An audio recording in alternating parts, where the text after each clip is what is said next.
Hello everyone, it's Shane Kanto, your Wasteland reviewer, and I'm here to review the first two seasons of Wellington Paranormal, which is the spin-off from What We Do in the Shadows, and this has finally jumped across the world to America and is playing on the CW, and then the next day on HBO Max. And these first two seasons, this is a spin-off based off of What We Do in the Shadows because you have Officers Minogue and O'Leary, who are the two cops that came in and went to the house and everything in What We Do in the Shadows. And now they're brought in by their captain, Sergeant Maaka, played by Maaka Pohatu, who, for me, is the real MVP of the show.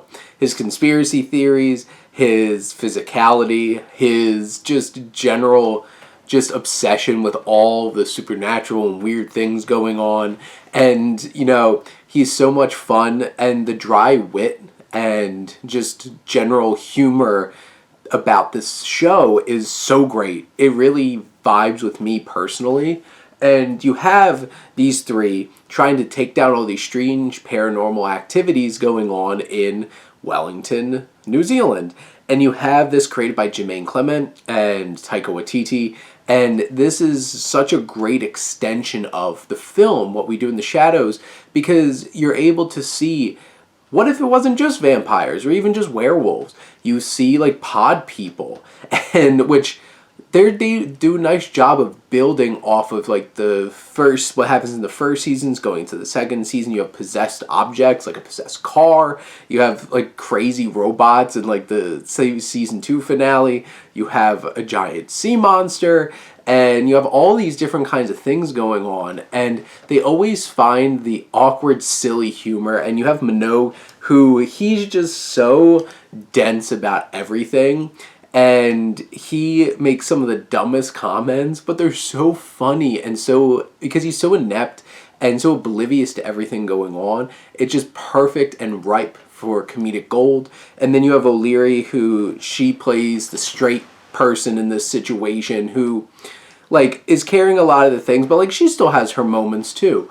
The three of them together taking down all these crazy, weird, and they do such a great job, the writers on this show, figuring out what are the best supernatural things you could come up with that are just ripe for humor. And they run with it. They have a house haunted by a ghost who's from the 70s and wants to sit in a hot tub and, just party all the time. And it's silly, it's funny. You have weird side characters, one particular one that just keeps popping up. And he is this strange offbeat character.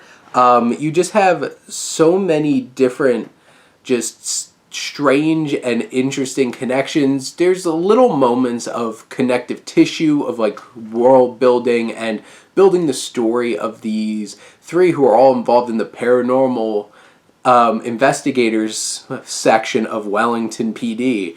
And this is so much fun. It's so funny. I laugh so much watching this show.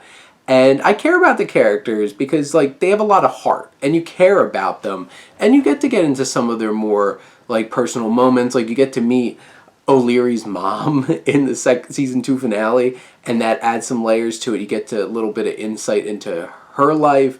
And specifically O'Leary's life. And there's just so many great things going on with this show. And it's done in such a fun and intriguing and just silly way. And it's so smart and clever, too, on top of all of it. Great creative forces behind this, great comedic performers in front, and just sell all of these different kinds of weird and strange, lampoonings of all these great creatures that you could see from science fiction and horror. And it's just done in such an inspired way in this quaint little area in Wellington, New Zealand. And I can watch this show for forever, so keep on making the seasons and keep sending them our way. I can't wait for season 3 to make its way onto the CW and HBO Max next. But those are my thoughts on the first two seasons of Wellington Paranormal. Let me know what you think, and let's talk some TV. But thank you as always for tuning in and supporting your Wasteland reviewer.